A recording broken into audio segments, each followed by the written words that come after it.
os irmãos que já acompanharam as outras duas exposições, eu estou aqui fazendo a terceira exposição da carta de Paulo aos Filipenses. Então, nesta manhã, eu convido os irmãos a abrirmos na carta de Paulo aos Filipenses, capítulo 1. Nós vamos ler dos versos 27, a partir do versículo 27, nós vamos até o capítulo 2, versículo 4. Eu convido os irmãos a ficarem de pé para nós lermos a Sagrada Escritura do nosso Deus.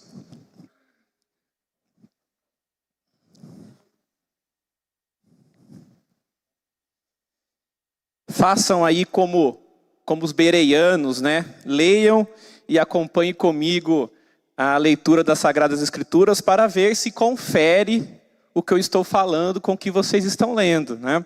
Isso é importante. Carta de Paulo, do apóstolo Paulo aos Filipenses, capítulo 1, versículo 27.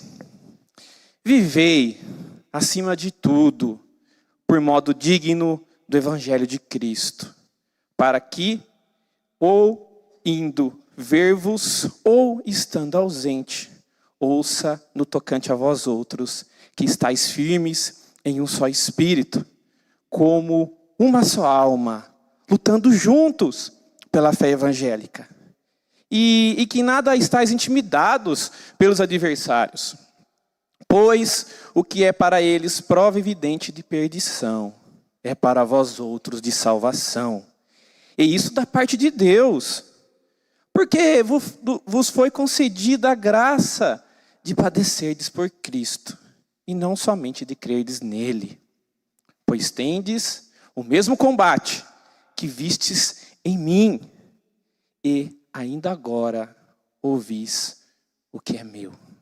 Se há, pois, alguma exortação em Cristo, alguma consolação de amor, alguma comunhão do Espírito, se há entranhados afetos e misericórdias, completai a minha alegria, de modo que penseis a mesma coisa, tenhais o mesmo amor, sejais unidos de alma, tendo o mesmo sentimento. Nada façais por partidarismo ou vanglória, mas por humildade, considerando cada um os outros superiores a si mesmo. Não tenha cada um em vista o que é propriamente seu, senão também cada qual o que é dos outros. Deus, nós lemos a Tua santa palavra, Tua palavra que é inspirada por Ti, Tua palavra que é inerrante, Tua palavra que é infalível. Deus, fala aos nossos corações nessa manhã, que o Teu Espírito Santo fale aos nossos corações, para que nós possamos seguir os Teus passos, sermos verdadeiros imitadores de Cristo. É o que pedimos em nome do Teu Filho amado e Salvador, Jesus Cristo. Amém. Pode assentar, queridos irmãos. Hoje, nessa exposição, eu quero falar sobre morrer de tanto viver. Morrer de tanto viver. Você já provavelmente assistiu algum episódio do programa MasterChef Brasil, né? Apresentado pela Ana Paula Padrão. Lá tem 3 juízes que são cozinheiros e são chefes. Ou você já viu algum corte, alguma cena aí nas redes sociais, YouTube, Facebook? Eu e o meu filho Pingo, que vocês conhecem, gostamos demais de assistir as temporadas do MasterChef. Lá tem o MasterChef Profissionais, que tem uma culinária mais elevada. Tem o MasterChef Júnior, com aquelas crianças fofinhas, cozinhando para valer. E também agora tem o MasterChef Mais, que são idosos com mais de 60 anos de idade. Uns velhinhos com um pique muito bom. Como é legal ficar vendo aqueles pratos bonitos e deliciosos sendo preparados, com uma explosão de sabores, como dizem os próprios chefes. Pena que só podemos ver e não provar. Paulo, nesta carta, assim como os cozinheiros do MasterChef, Ele coloca um prato em nossa frente. Mas é um prato bem agridoce. Doce e amargo. Ou seja, Ele coloca um prato diante de nós de alegria, mas também de sofrimento. Ele coloca um prato de paz, mas também de guerra, de combate. Ele coloca um prato de vida, mas também de morte. Para provarmos como masterchefs e simplesmente nos alegrarmos. E termos plena satisfação em Cristo. Provamos esse prato agridoce, sem precisar perguntar se tem tempero, como diz o Jacan. Por quê? Porque Paulo nos faz lembrar, nesses versículos que lemos, que o que dará gosto. Paulo nos faz lembrar, nesses versículos que lemos, que o que dará gosto para esse prato somos nós mesmos. A nossa vida, a maneira como vivemos, a maneira como movemos, a maneira como existimos. Pois como bem falou o nosso supremo Masterchef, somos sal da terra. Devemos ser agentes de transformação, dar sabor ao mundo através das nossas vidas. Assim como o sal dá sabor aos alimentos, bem como era utilizado para preservar a carne antigamente. O sal era muito utilizado para preservar a carne. Somos chamados a preservar, a cultivar, a guardar a moral, dar sabor à vida, dar sentido à vida, sermos intencionais, pois se o sal perder o sabor, para que serve? Para nada serve, será descartado, será jogado fora. Lá no Masterchef também há provas individuais, com dicas dos chefes e sussurros que vêm lá do mezanino. Tem provas em equipe, com a ajuda de todos e um líder, mas também tem uma prova final, onde o cozinheiro ele cozinha ali, sozinho. Paulo diz nesses versículos que você não está sozinho nas provas dessa vida. Além do nosso supremo Masterchef, falando e nos guiando a todo momento, as provas passageiras aqui neste mundo devem ser passadas em equipe, o que nós estamos fazendo agora. Como diz no versículo 1, lutando juntos, em fé, em unidade, firmes num só espírito e alma, como diz o versículo 1 do capítulo 2. Nós somos chamados a trabalhar, nós somos chamados a cultivar, nós somos chamados a guardar, a conservar para Jesus em unidade e amor. E não importa, meus amados, se você começou a trabalhar às 9 da manhã, ao meio-dia, às 3 da tarde, ou às 5 da tarde. Assim como os trabalhadores da vinha, ilustrado no Evangelho segundo Mateus, no capítulo 20. No final, todos nós receberemos igualmente pagamento. Porém, como sabemos, se fizermos ao contrário disso, se não trabalharmos aqui em equipe, se não trabalharmos em unidade, quando sozinho nos apresentarmos diante dele, lá no dia final, no grande dia, lá na prova final, a prova final não vai ser em equipe. Você vai se apresentar diante do nosso Senhor. Não adiantará dizermos que fizemos pratos no nome de Jesus. Poderemos correr o risco de ouvir a seguinte pergunta: cadê o tompeiro? E depois a seguinte frase: afaste-se de mim, pois eu não vos conheço. Jesus vai dizer: faltou o sal. Você foi eliminado e não haverá repescagem. Como disse o Eric Jacan, aquele sublime cozinheiro, ele tem uma frase típica dele: você é a vergonha da profissão. Eu não sei vocês. Eu quero ouvir figuradamente, claro. O seu arroz tem sal, tem tempero, e ficou bom com uvas passas. E o feijão é bom. Não importa se você colocar por cima ou por baixo. O que importa é o sabor e que você fez em unidade, em comunidade, em amor. E eu quero ouvir, entre, sente-se à mesa comigo para um banquete celestial. Você que esteve presente nas duas exposições que fiz nessa carta de Paulo aos Filipenses, ou seja, enviada para os irmãos da igreja de Filipos, eu disse anteriormente que essa carta é conhecida como a carta da alegria, vocês lembram?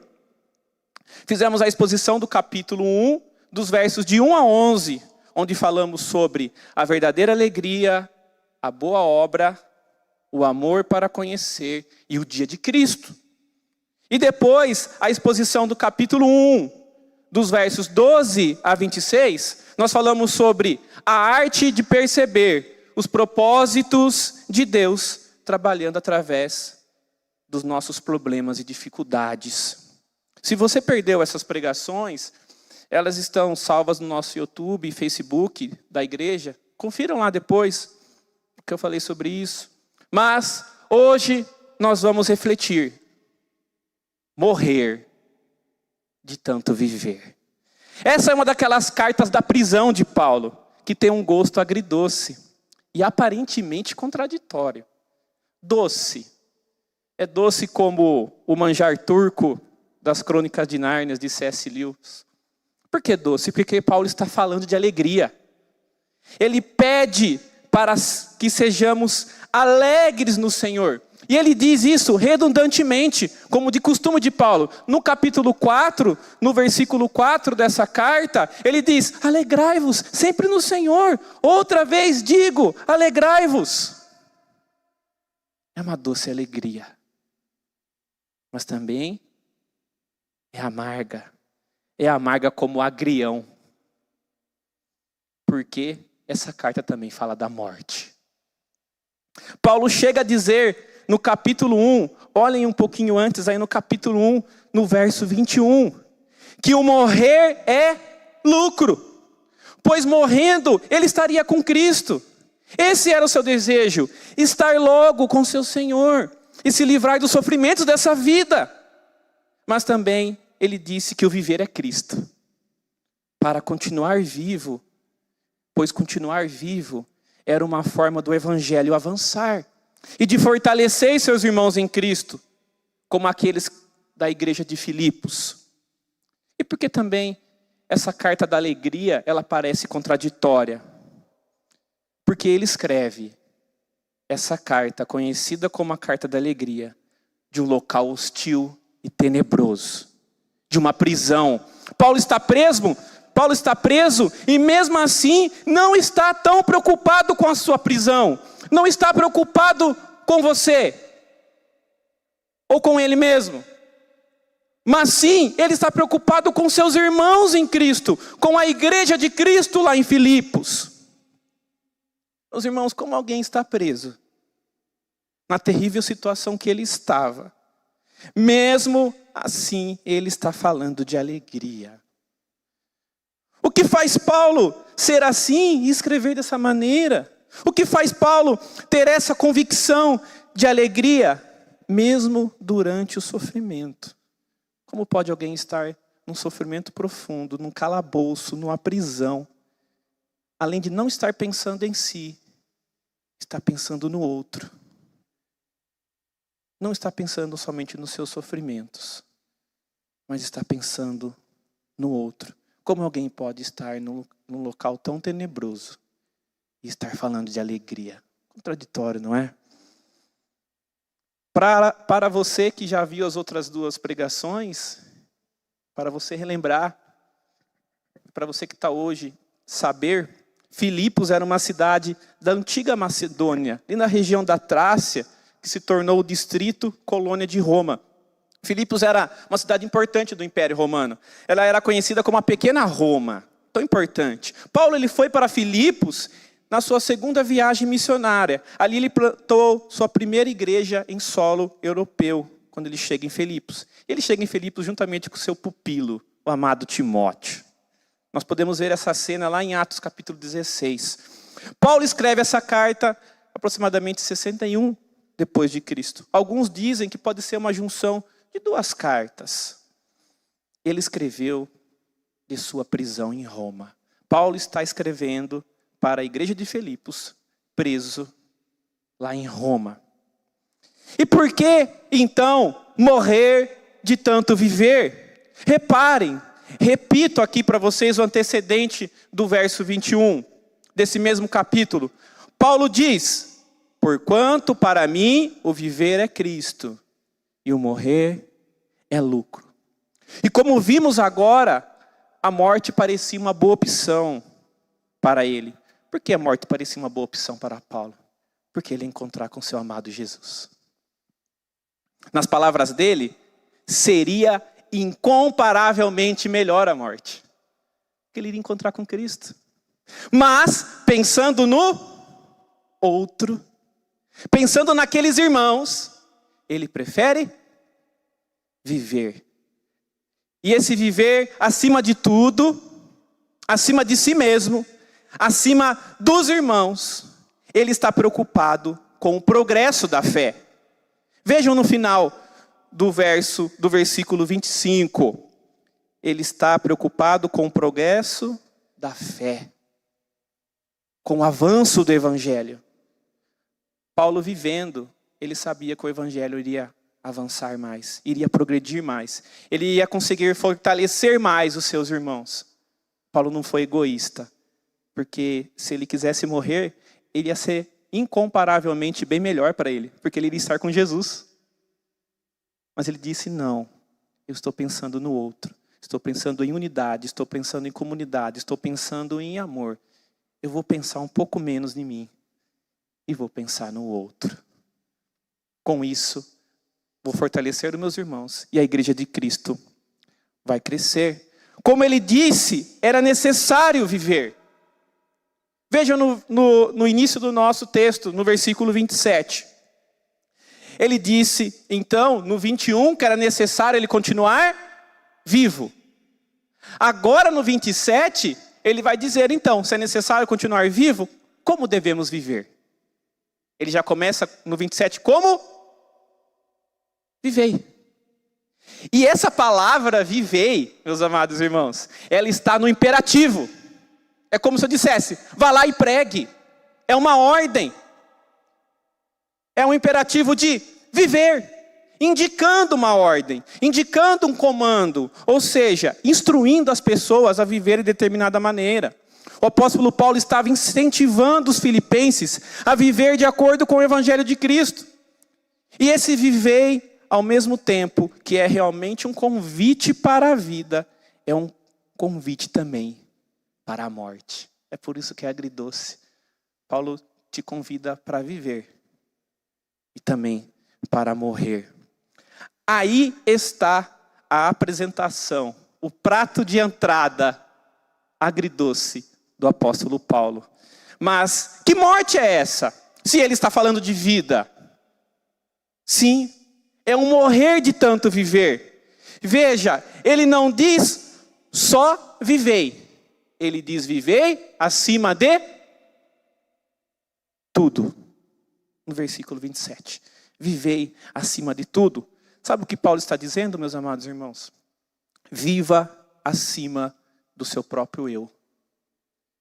É a morte do seu eu. Essa é a morte que ele está falando. Para viver para outro eu. Paulo está te convidando para viver acima de tudo.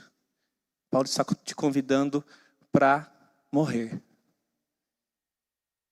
Para morrer quem? Para morrer o seu eu. Para você viver para outro eu. Que eu, o nosso grande eu, sou. Para viver para Cristo. É se conformar à imagem e semelhança de Jesus, na imitação da vida dele. para se transformar no verdadeiro humano que deveríamos ser. É um morrer para o pecado e viver para Cristo. E não é apenas viver. Ele continua dizendo que nós temos que viver de modo digno. Vivei acima de tudo de modo digno. Há um filósofo ateu, prestem atenção.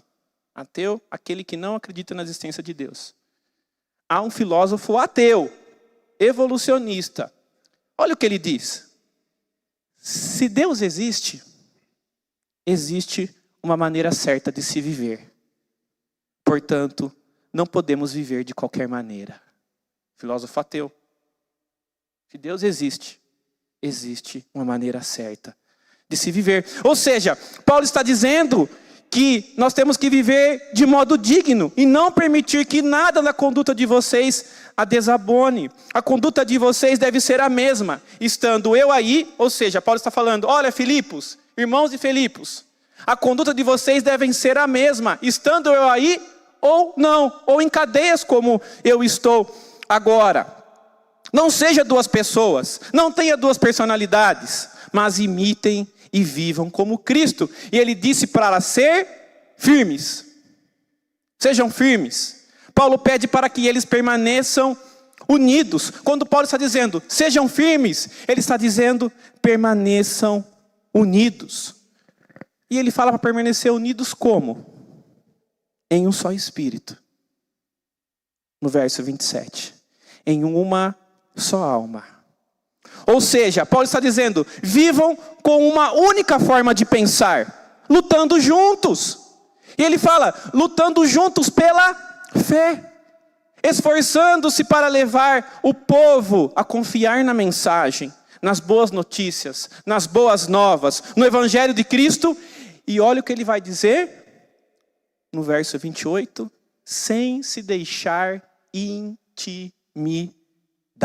Meus amados irmãos, olha o que ele diz, e que nada, verso 28, e que em nada estáis intimidados pelos adversários, pois o que é para eles prova evidente de perdição, é para vós outros de salvação, e isso da parte de Deus. Mas Paulo está falando, não deixar se intimidar por quem?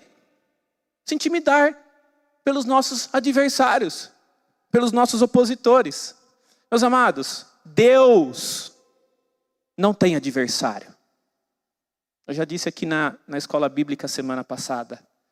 Quando você diz que Deus tem adversário, você está dizendo que o adversário de Deus tem um pressuposto para vencer ele. Não existe. Não tem como você entrar numa batalha contra Deus. É derrota na certa. Deus não tem adversário. Quem tem adversário somos nós. Somos eu e você. E às vezes você pode estar jogando contra. Seu adversário pode ser você mesmo. E Paulo está falando, não deixe se intimidar por seus adversários, pelos nossos adversários, pelos nossos opositores. Meus queridos, é bom que tenhamos oposições, sabia? Paulo está explicando que as oposições servem para nos mostrar quem são os verdadeiros seguidores de Cristo. Paulo está dizendo que as oposições servem para mostrar quem são os aprovados. Ou seja, aqueles que permanecem fiéis à verdade, aos princípios do Evangelho. Ter adversários também pode contribuir para o avanço da fé, para o progresso da fé. Por exemplo, se Paulo não tivesse opositores, talvez não tivéssemos algumas das suas cartas. Sabiam? Pois os opositores do apóstolo Paulo eram frequentemente outros líderes religiosos, judeus, e até mesmo alguns falsos mestres que estavam tentando minar a autoridade e os ensinamentos de Paulo. Em várias das suas cartas, Paulo menciona desafios vindos de grupos como alguns superapóstolos. Em Coríntio nós temos lá os judaizantes, que insistiam na observância estrita da lei judaica, e outros que questionavam a legitimidade do seu apostolado. É por isso que Paulo sempre vai começar as suas cartas, eu, apóstolo de Cristo. Em todas as suas cartas, Paulo confirma o seu apostolado. Percebam, sempre que você lê uma das 13 cartas de Paulo, ele vai dizer, eu, apóstolo de Cristo. Porém, a única que ele não faz isso é essa aqui, de Filipenses. Porque Filipenses sabia quem ele era. Ele não precisava se provar como apóstolo daqueles. Então, esses opositores muitas vezes buscavam minar a autoridade e influência de Paulo entre aquelas comunidades cristãs que ele plantou. Por exemplo, se Agostinho de Hipona, nos seus dias, não tivesse um adversário chamado Pelágio, talvez não tivéssemos alguns de seus escritos. Porque em resposta às heresias de Pelágio, Agostinho escreveu De Natura et Gratia, do latim, sobre a natureza e a graça, para combater as ideias de Pelágio. Nesta obra, Agostinho, ele refuta as crenças de Pelágio. Talvez se Lutero e Calvino não tivessem vários opositores, como eles tiveram, talvez não teríamos muitos de seus escritos, como as 95 teses apregoadas no dia 31 de outubro de 1517, na igreja de Wittenberg, na Alemanha.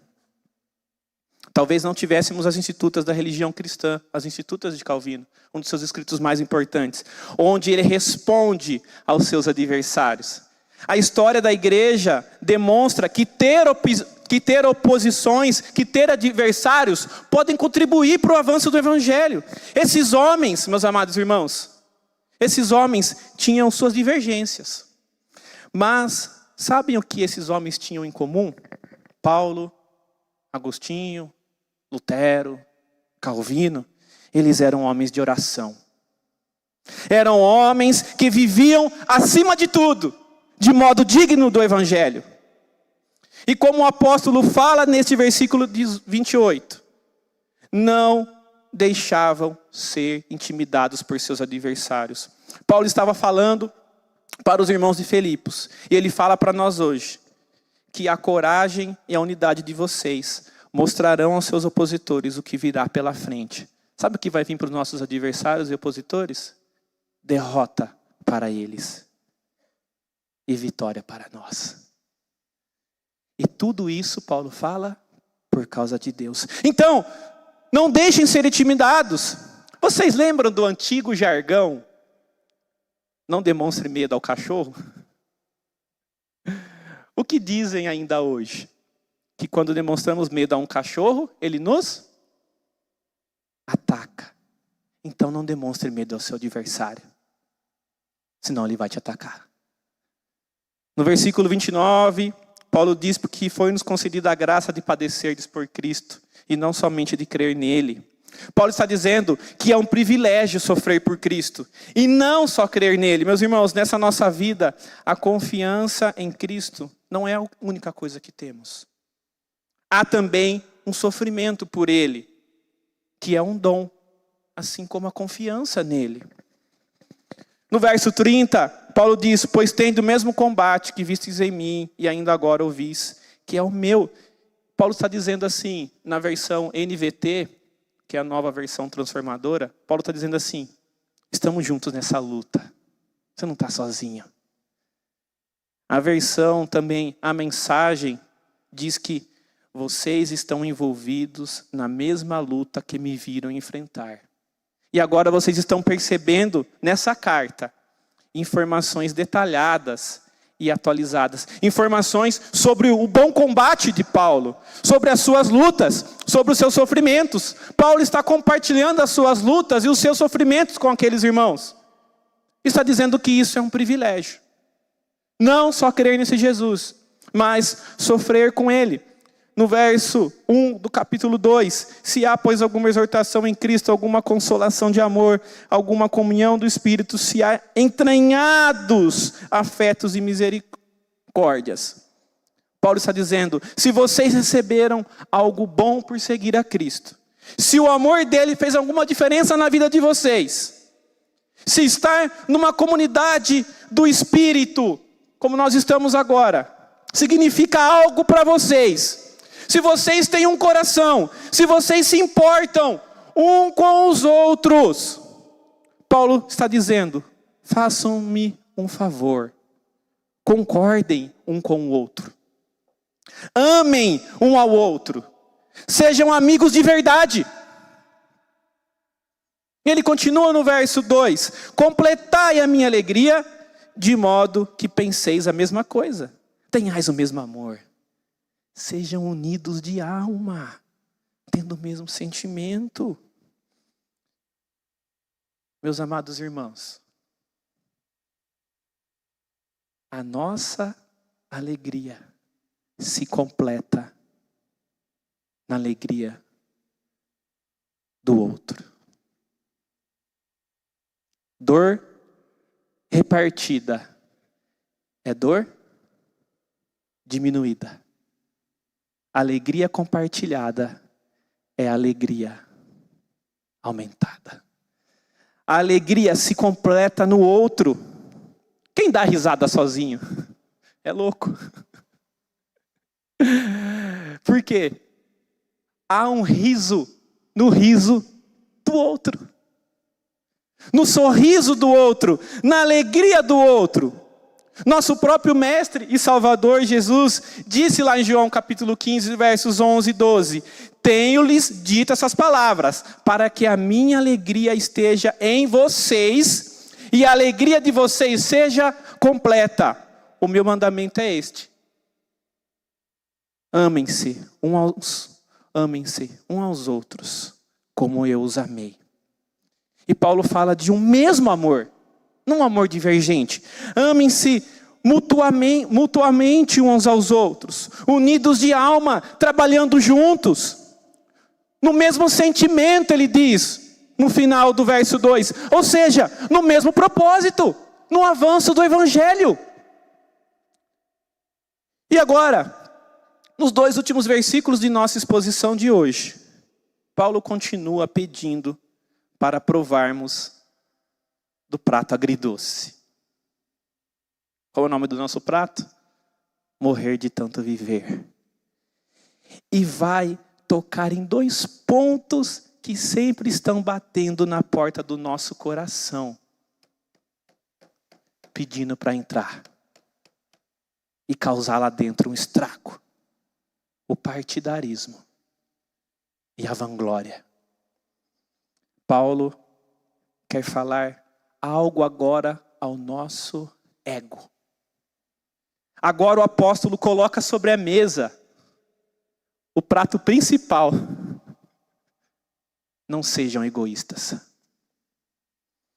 Ele diz, nada façais, verso 3, por partidarismo ou vanglória, mas por humildade, considerando cada um os outros superiores a si mesmo. Quando ele fala para não fazermos nada por partidarismo e vanglória, ele está dizendo, não sejam egoístas. Paulo novamente vai nos convidar para viver antes morrer. Paulo está dizendo, antes de viver, vocês precisam morrer. Sim, morrer o quê? Matar o quê? Morrer o nosso ego inflamado. O nosso ego inflamado de nós. Do nosso eu egoísta. Do nosso eu de pensar só em nós mesmos. Do nosso eu de não se colocar no lugar do outro. Paulo está dizendo que nós precisamos ter um ego transformado. E para isso, nós precisamos de um elemento. Para que o prato fique mais saboroso.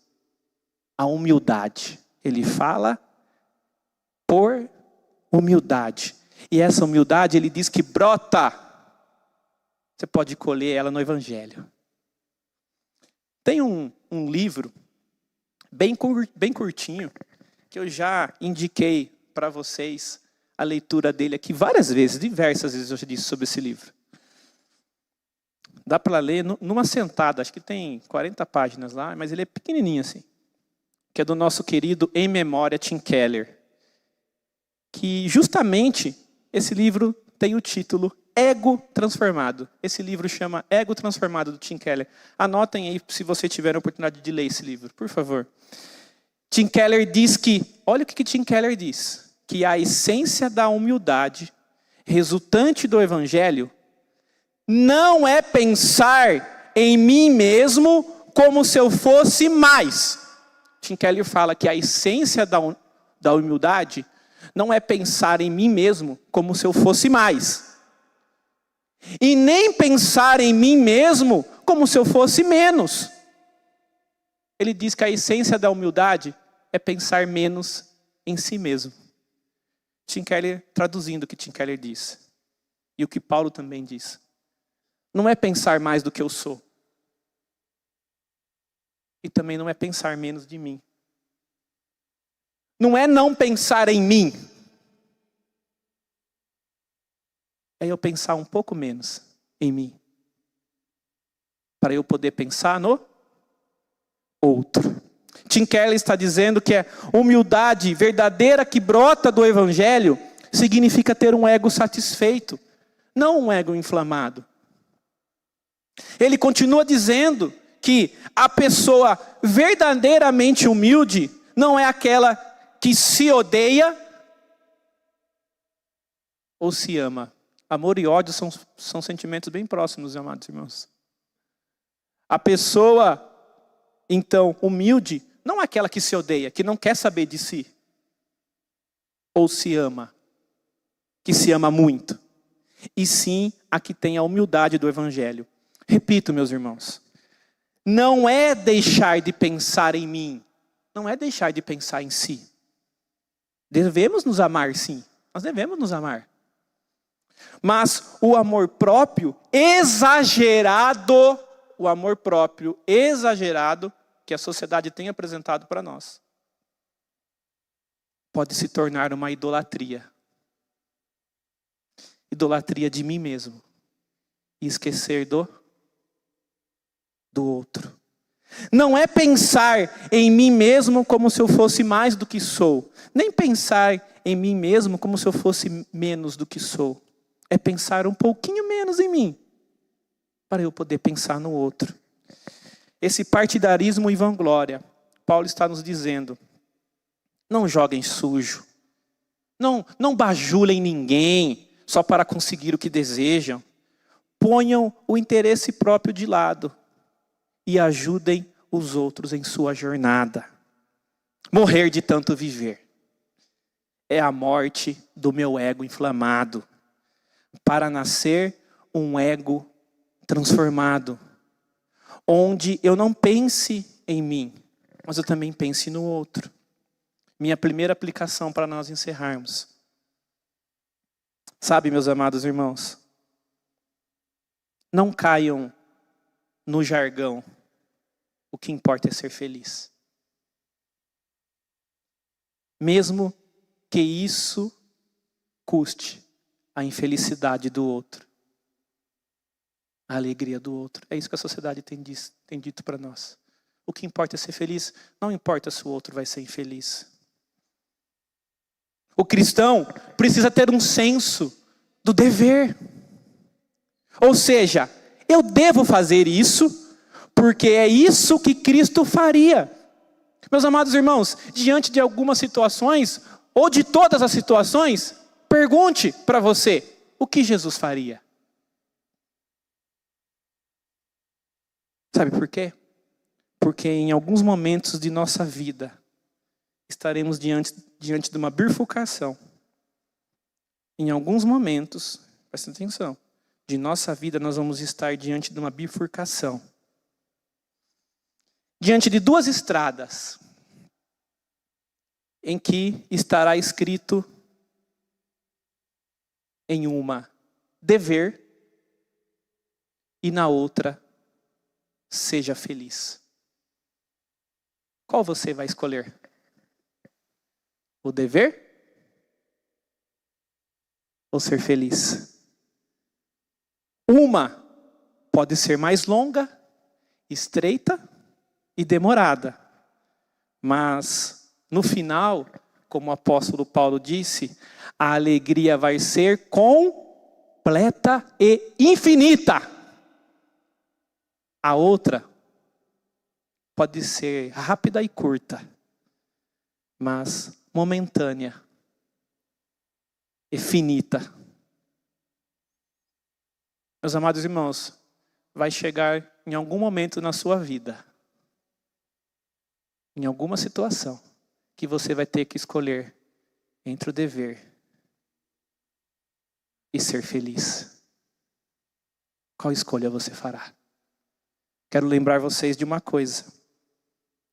Deus não faz apenas promessas momentâneas de felicidade e de uma felicidade incompleta. Mas Deus faz uma promessa de alegria eterna e completa nele. O cristão precisa ter o senso do dever.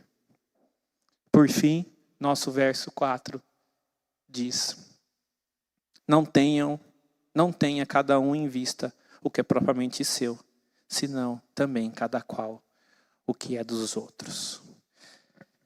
Paulo está dizendo, não se preocupe somente com seus próprios interesses, mas também se preocupe com o interesse dos outros. Não fique obcecados em tirar vantagem. Esqueçam-se um pouquinho de vocês, o suficiente para poder estender a mão ao outro e ajudar. Esquecer o suficiente não é esquecer de si, como vimos, mas é nós esquecermos um pouco de nós para pensarmos no outro. E por fim, após a entrada do prato agridoce, do prato principal, Paulo agora nos dá uma sobremesa. Essa sobremesa se chama vitória. Contrariamente do que Jesus fez, lá no programa MasterChef, como eu disse inicialmente na minha mensagem, o vencedor ganha um prêmio sozinho e não divide com ninguém.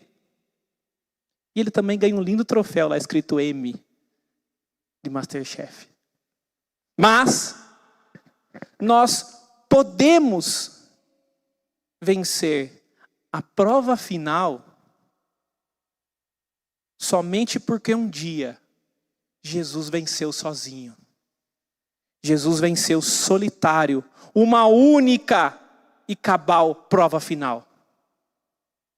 Lá na cruz. Aquela foi a prova de Jesus final aqui na terra. E ele venceu lá sozinho. Só que Jesus, ele fez mais do que isso. Ele dividiu o prêmio conosco. Podemos vencer, porque ele venceu.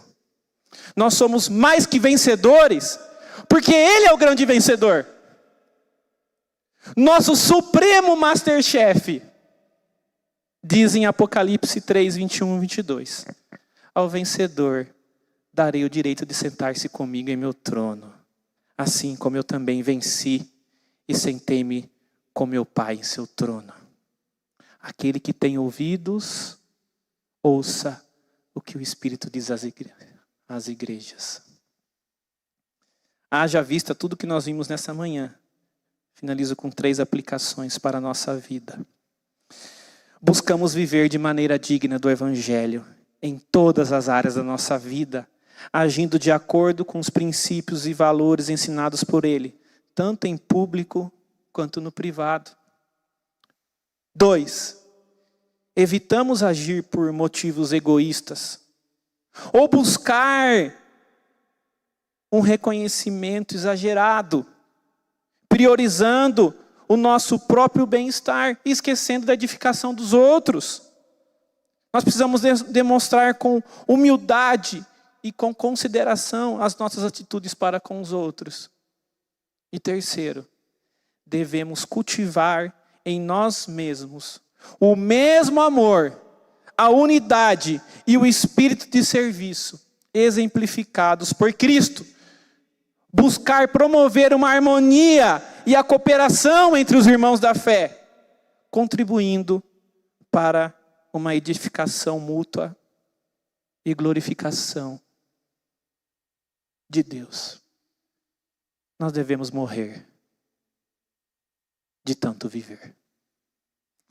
Deus, obrigado pela tua palavra. O Senhor é um Deus misericordioso, bondoso, justo, fiel, poderoso para fazer infinitamente mais aquilo do que pensamos e imaginamos, ó Pai. Pai, nesta manhã, que nós possamos morrer para nós mesmos e viver para Ti. Por mais que o morrer hoje seria um lucro para estarmos contigo, que nós possamos escolher nesses dias permanecer vivos, não pensando só em nós mesmos, mas para fortalecermos os irmãos da fé, para o avanço do Evangelho, para o progresso do Evangelho. Foi isso que o apóstolo Paulo fez. Que nós possamos experimentar desse prato agridoce, de vida e morte, tendo o senso do dever, sabendo que no grande dia, o Senhor vai nos dizer: tinha sal na sua vida. Obrigado, Pai. Obrigado por tudo que o Senhor tem feito e vai fazer. Mas acima de tudo, obrigado por quem Tu és. É o que oramos e agradecemos em nome do Teu Salvador Jesus. Amém.